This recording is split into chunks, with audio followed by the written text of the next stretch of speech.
So here we have to show that the given expression equals to 0 if y equals to a times cosine of log x plus b times sine of log x. So let's begin.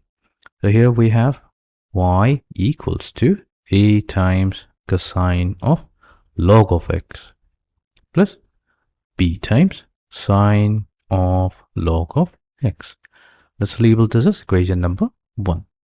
Now we'll take the derivative on both sides with respect to x. So we have dy over dx, so that will be equals to a times derivative of the cosine function. So here we have cosine of log of x, so we'll have to use the chain rule here. But first we'll apply the derivative to the cosine function, which gives us negative sine log of x, which will be multiplied to derivative with respect to x of log of x. So this is what we have done here, is use the chain rule, plus b times derivative of the sine function gives us the cosine function. So here we have the sine of log of x multiplied to derivative with respect to x of log of x. So this will give us negative a times sine of log of x and derivative of log of x. So that's simply 1 over x plus b times cosine of log of x. So we have the derivative of the log of x, which is 1 over x.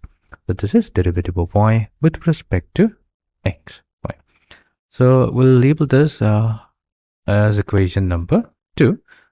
Well, what we can do here, we can multiply both sides with x. So this gives us x times dy over dx equals to negative a times sine of log of x plus b times cosine of log of x.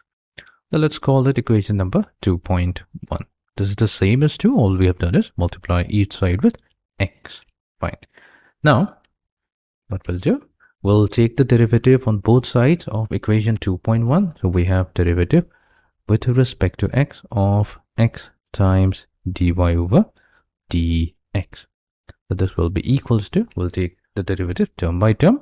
So we have negative a times derivative of the sine function, which is cosine of log of x, times derivative of the log x function, which is 1 over x, plus b times derivative of the cosine function is negative sine log of x, divided by, we also have to take the derivative of log of x, which gives us 1 over x.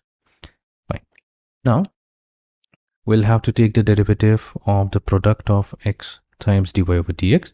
So let's consider x to be the first function and dy over dx as the second function.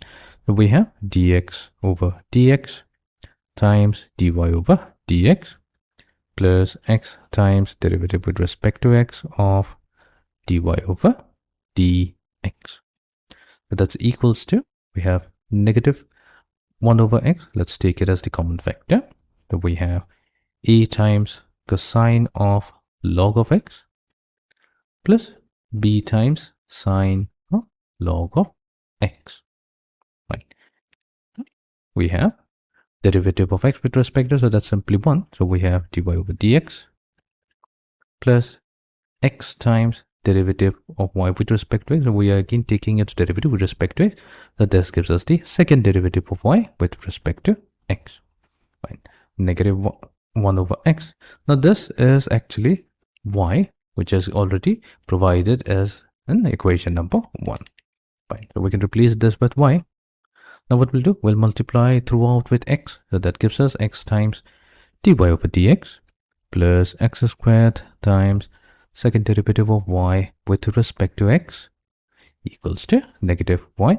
And finally, when we rearrange the terms, we'll get x squared times second derivative of y with respect to x plus x times derivative of y with respect to x plus y equals to 0. Hence proof. And this was what we were asked to